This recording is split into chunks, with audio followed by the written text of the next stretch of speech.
They say big game hunting is a sport only for the wealthy. Well, it didn't cost me much, except almost my life.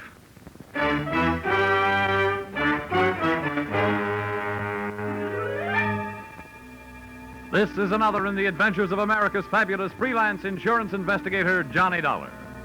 At Insurance Investigation, Johnny Dollar is only an expert. At making out his expense account, he's an absolute genius.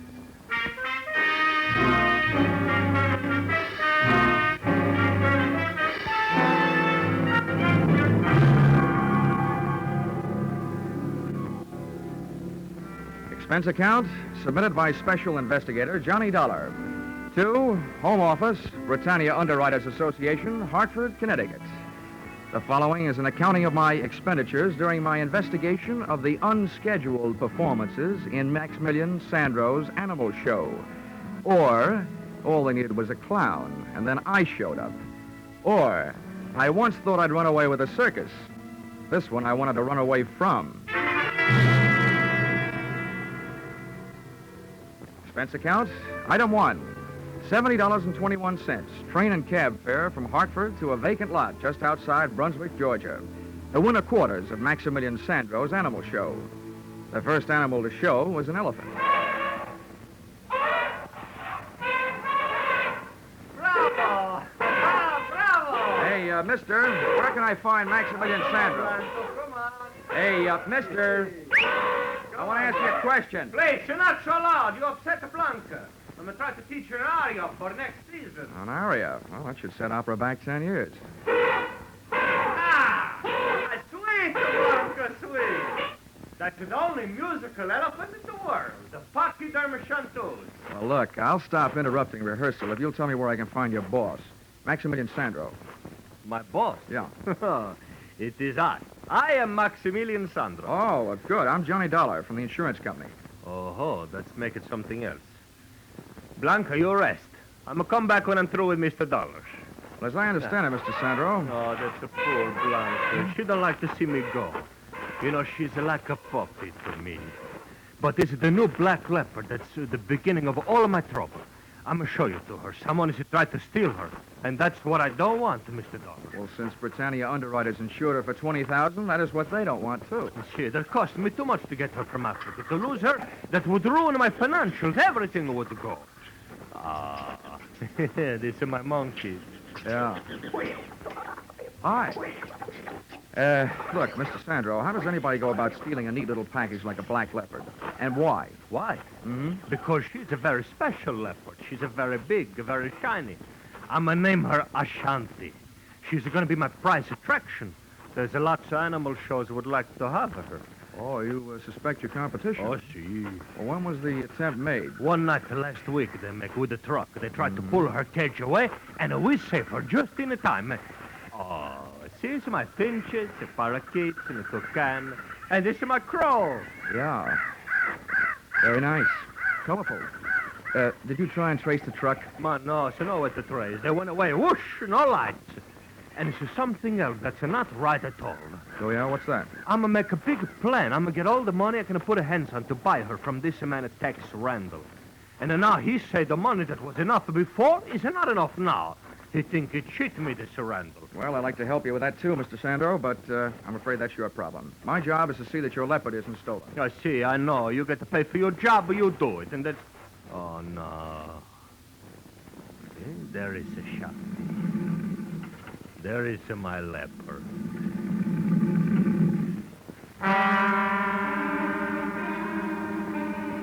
I guess somewhere way down in the taproots of my family tree, there probably was an ancestor with a low forehead, bearskin overalls, and a club who went into an unpleasant double take when he found himself face to face with a leopard.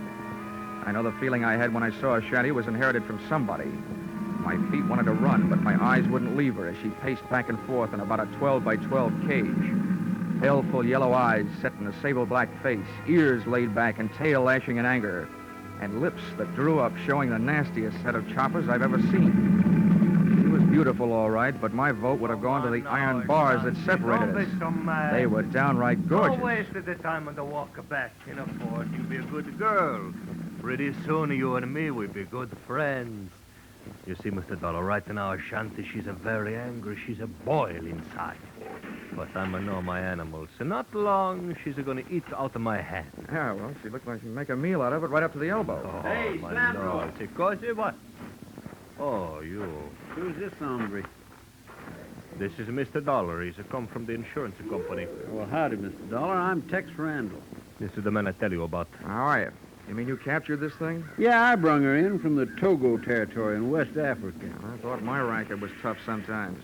What'd you use, catnip? Nope, I dug me a pit, covered her with a mat and some dirt, put me a fresh killed goat in the middle, and when the cat fell in, I got some ropes on her and trussed her up. Well, you make it sound simple. Oh, see, so make it sound simple. And why does it cheat to me? Why don't stay with the first prize? Hey, now you take a listen to me, Sandro.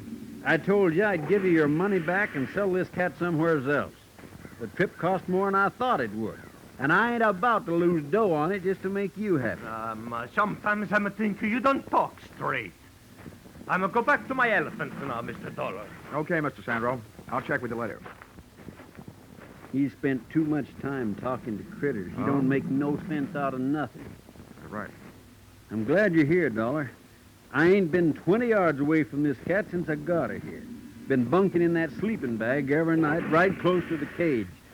Now maybe I can get a break. Well, then you must have been here the night somebody tried to put the snatch on her. Did you spot anybody? Nobody I could be sure of, except maybe the little blonde guy. He left me something to remember him by. Wait till I pull my shirt up. Looky there. Looky there on my back. Just took the stitches out today. Oh, ouch. Ouch is right. The little runt caught me half in and half out of my sleeping bag. Doc says if that knife blade had gone in another hair's breadth, I'd have been spilled.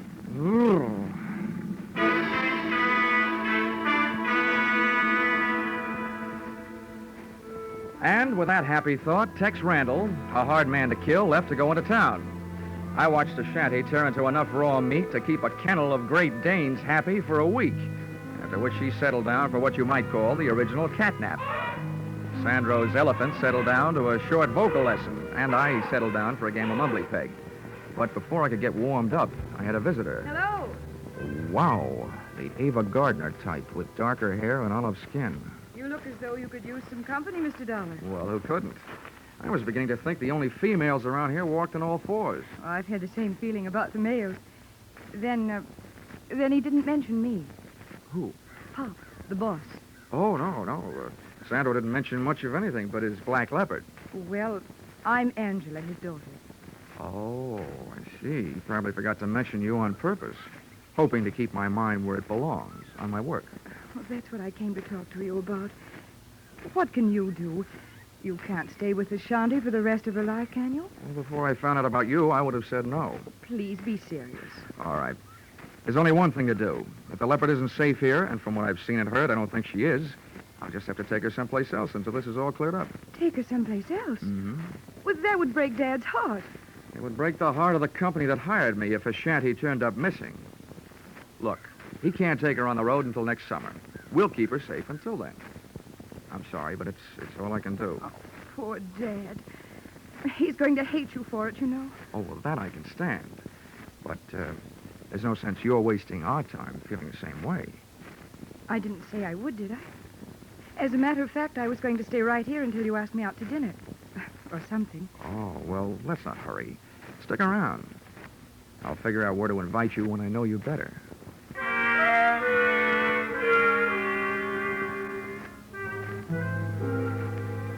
And there, during the waning hours of the Georgia day, I learned that, up to a point, Angela was an easy girl to know. She liked cocktails, dinner, and dancing, so that's the schedule we set up for later, as soon as Tex Randall showed up to temporarily relieve me of my duties as leopard sitter.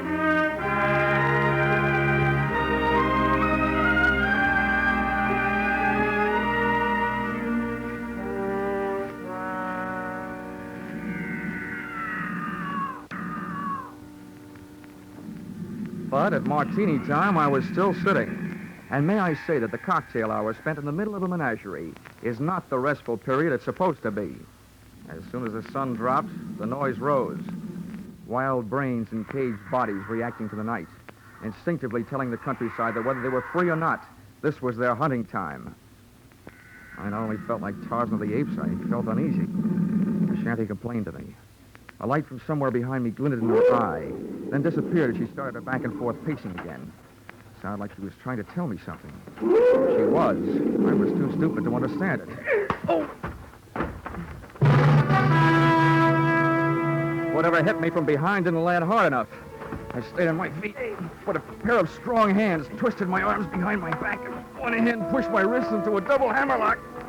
The point of a knife was jammed into my back and started moving me forward toward the cage. The leopard stopped her pacing as she saw me coming. She reached out between the bars for me, her great paw spread. Claws extended. The last thing I saw was her snarling face and the paw reaching. And there was a lunge behind me and something hit my head again. The cocktail hour was over. I'd passed out without a drink.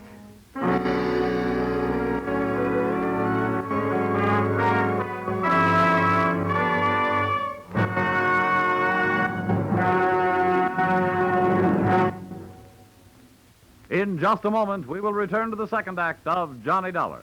But first, last week, Vaughn Monroe's Caravan saluted the Rose Bowl team. Tonight, Vaughn will play the favorite songs of Louisiana State and Oklahoma, the Sugar Bowl teams. Vaughn's Caravan will also bring you the 5 top tunes of the week as chosen by Variety, and later, Gene Autry will be here with his Western music and cowboy humor. The Vaughn Monroe Caravan and the Gene Autry Show are regular Saturday evening features of most of the same CBS stations. Now, with our star, Charles Russell, we return to the second act of yours truly, Johnny Dollar.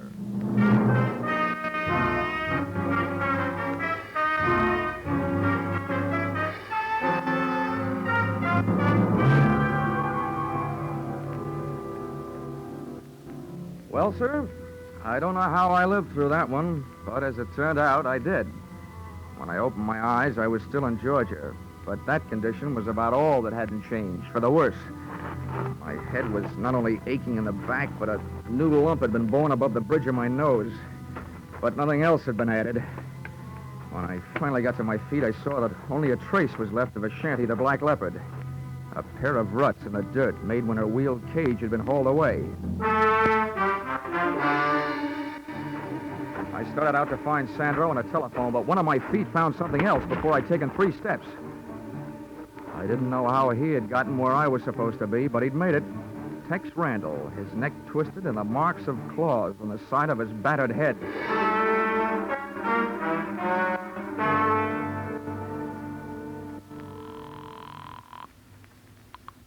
Police Department, Central Precinct, Sergeant Miller. Hello, my name is Dollar. I'm an insurance investigator. I'm calling from the winter quarters of the Maximilian Sandro's Animal Show, from the owner's trailer. I want to report 2 things. Yeah, well, wait a minute. There's a body out here that your coroner ought to take a look at, either accidental or murder. Well, hey, Lieutenant, get on 2, this, will you? grand larceny. Somebody stole a Black Leopard. Oh, now, listen, if this is your idea of a joke, fella, It's too late to joke, Sergeant. Just send some men out. I'll give them the rest of the story when they get here. Joke yet? What passes for humor in Georgia, anyway? Hey, Sandro! Sandro, come home!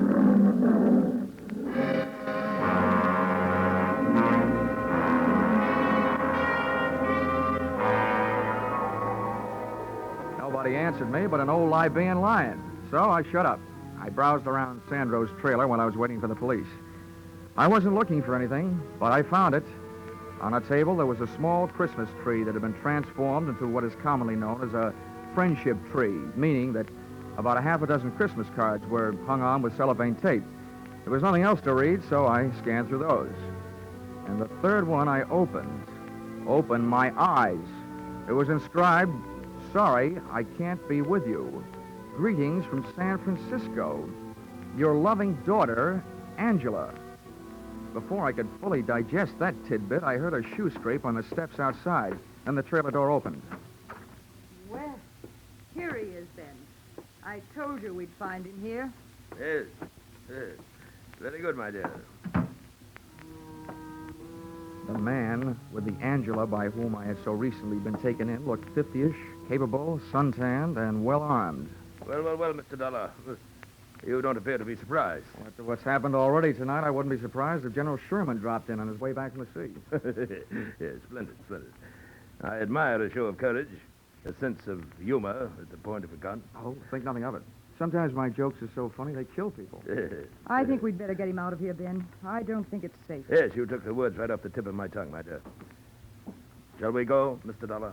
Should I ask where and why? I've taken a small place in town.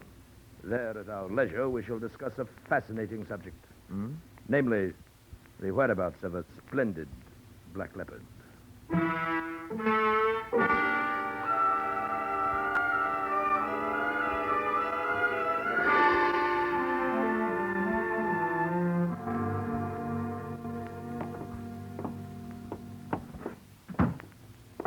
Move right ahead, Mr. Dollar. Oh, my dear, run up to Harold's room. Fetch him down. I may need him. All right, Ben. Into this room, Mr. Dollar. And please be seated.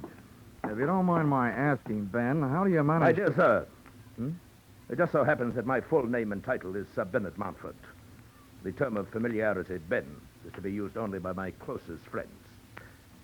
Now, if you will couch your question properly... Oh, it wasn't important. I just wondered, since that gun seems to be so much a part of you, how do you manage without shooting yourself while shaving? You've a ready wit, haven't you? I know the proper time and place for a weapon, my boy. I've learned from experience. I chose early in youth as my avocation the hunting of big game. If you had faced the last desperate charge of a wounded lion or a maddened rhino as I faced them, you too would realize that a good weapon properly aimed is man's best friend. Which brings us to the subject of our mutual interest, the black leopard. Where have you hidden her? What makes you think I have? No. Let's have no deception, sir. The report brought back by my charming accomplice, who so ably posed as the daughter of that stupid showman, Mr. Sandro, was that you made no secret of your plan to carry off the cat to a place of safety. You will not deny that. Why should I? You wouldn't believe me if I did. Yes, an admirable attitude, sir. Now, once more. Where is the leopard? If I told you, it wouldn't be worth much as a hiding place, would it? If you do not tell me, sir, your life will be worth very little. Come now. Perhaps your loyalties are misplaced. What did that market hunter, Mr. Randall, tell you about the cat? Not much. Except that he got a knife in the back, put there by somebody who was trying to steal her. Well then, sir, I'll spin you a tale that'll set your blood to pounding. What would you say, my boy, if I told you that that black leopard is worth a king's ransom? Well, I don't know. I'd probably ask why. Well, she is, sir, and I'll tell you why. She was captured in the Togo territory, West Africa. I am quite familiar with that section. I've hunted there. A district par excellence for elephant, buffalo, and situtanga. As a matter of fact, I was there before and shortly after Randall's infamous trapping of that fine beast. Did he tell you that? Well, if he did, it didn't make any impression. I hear there are a lot of people in Africa. Well, to continue. The Togo territory is inhabited by the Awe tribe, a group of long-headed patrilineal people whose most interesting characteristic at this moment is the fact that they are animal worshippers. Now, does the point sink home? Vaguely. That leopard Randall snagged is important to them. Is that it? Yes, precisely. You've struck it. And they'll pay a veritable fortune for her return. $100,000 in gold. And now that I've let the cat out of the bag, so to speak, do you have a price in mind? In return for which you will share with me the hiding place of the animal? Yeah, you go on back to Togo, and I'll cable you the address. It's obvious, sir, that you are not in full command of your senses. Harold! Harold! Yes, hold your horses. I'm coming. Look, if Harold is your violence department, Ben, you can save your breath and his muscles. I'm not having any. Stay where you are, sir. I give you fair warning. Oh, nuts to your fair warning. If you want to find that black leopard, and I'm the only one that knows where she is, you're not going to do it by puncturing me. Come back here, you fool. Come back here. Take it easy, Ben. I'll get him from the stairs. That's far enough, Mr. Dollar. You better call off your infantry, Ben. All right, wise guy. Here it comes. Harold, wait. Let him go. What's the matter? You crazy? He's going to steal me. Let him go, lest Randall have the upper hand. Oh, brother.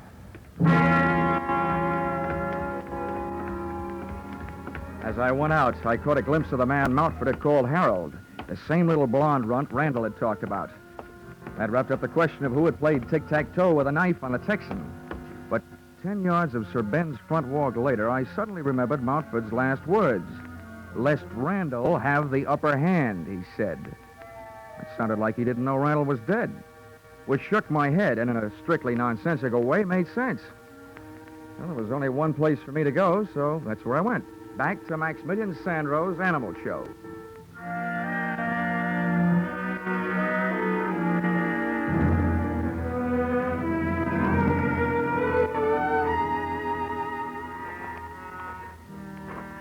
When I got there, I was awake, but all the smart animals were asleep.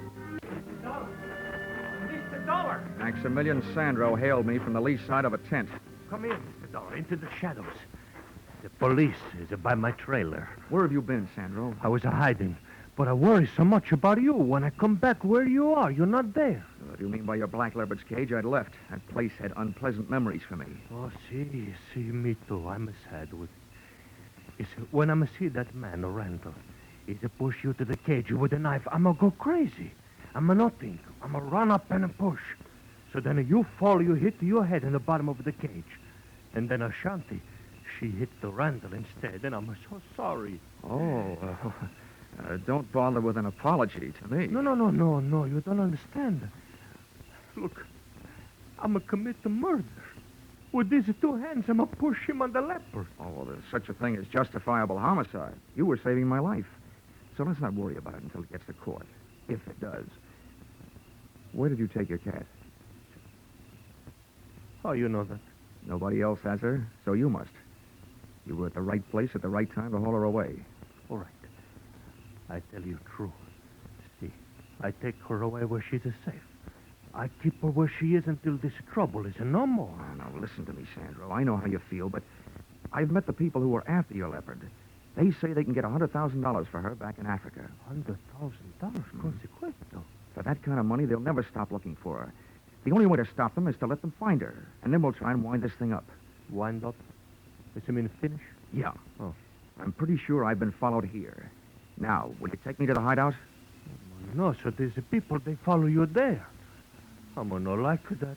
I don't either, Sandro. $100,000 worth of cheese would even make a mouse dangerous.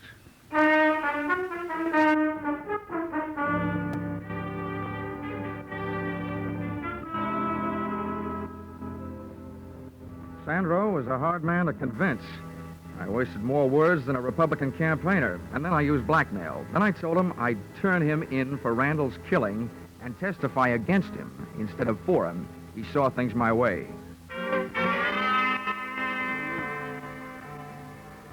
The leopard's lair turned out to be an abandoned barn 5 miles farther out of town, to which we went in a truck that Sandro had driven into that jungle-type vacant lot.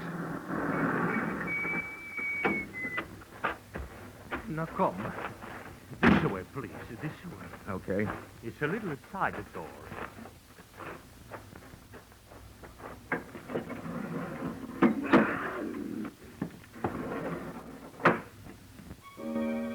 Ashanti was performing that old dance of hers again, pacing the length of her cage, back and forth, her head swinging rhythmically each time she turned. We'd made ourselves easy enough to follow on the way out, but my neck was getting stiff from helping my eyes follow the leopard's movements before I heard a sound outside the door. It sounded like a bolt jamming a shell into the chamber of a rifle. And that's what it was, because a rifle was what Sir Bennet Mountford was carrying when the trio came in. Close the door, Harold. I just did. You, my dear, stay here out of harm's way. Yes, Ben. I'll be all right. Well, Mr. Dollar, I would say that the long stalk is successfully completed. The search ended. Quite a hunter, Mountford. Somebody should crown you with a coonskin cap, with a raccoon still living in it. Yes. I'm glad to see you enjoying yourself, sir. Since the time for levity is on the wing, so to speak. Harold. Yeah, name it. Keep these two in your sights with a ready finger on the trigger. I'll set about putting this vicious cat out of existence. But no, he's not shooting my Ashanti. Hey, Mountford, are you crazy? Put that rifle down. Shut up, Dollar. You aren't running things. Mountford, if that cat's worth $100,000 alive, why kill her? Because we shall realize a much greater profit with her dead. Namely, $500,000 in uncut diamonds that are hidden in the floor of her cage. Diamonds. Well, they couldn't have been safer, could they? Precisely Randall's idea when he put them there in Africa. Now stand aside, sir. I don't wish to fire through your head, but I will if I must. No, he's not shoot my shot. Hey, watch that maniac! He's going to let that cat out! Ben, stop him!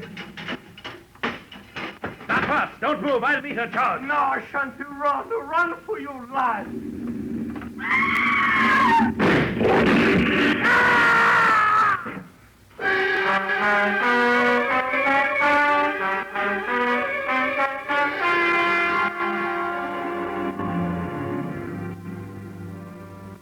Mountford had a lot of guts, but sometimes luck helps, and that night he didn't have any.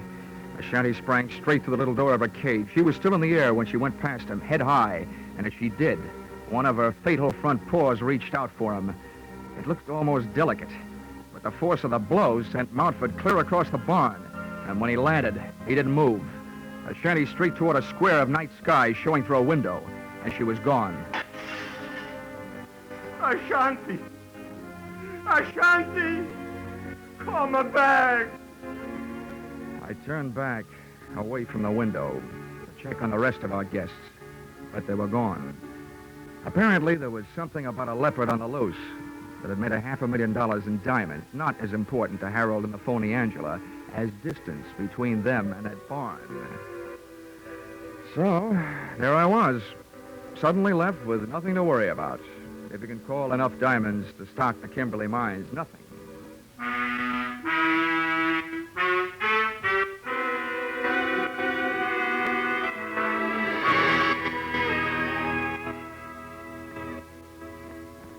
Expense account, item 2. Item 2? A case like this and I haven't laid up a cent. Oh, well, Christmas is coming. Item 2, $3. Cab fare from Brunswick Police Headquarters to hotel after giving them my statement, which they didn't believe until they saw those diamonds. Then they sent out a 3-state alarm to pick up the phony Angela and Montford's shiv-man, Harold. And expense account, item 3, $70.21. Train and cab fare, Brunswick to Hartford. Oh, and this advice I'll toss in for free. At last report, Ashanti was seen headed west toward Okefenokee Swamp, and Sandra was organizing a group to go after her. My advice is this: don't insure the lives of those men. If you want to throw your money away, throw it to me. Let's see, expense account total, $152.70. Signed, yours truly, Johnny, Frank Buck Dollar.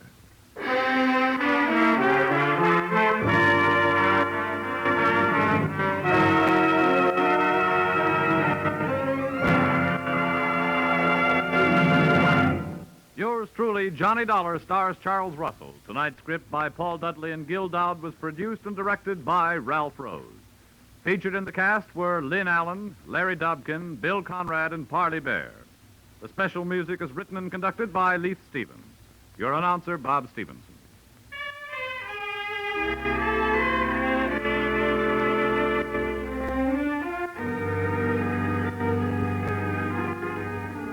Be sure to be with us at the same time next week when another unusual expense account is handed in by Yours truly, Johnny Dollar.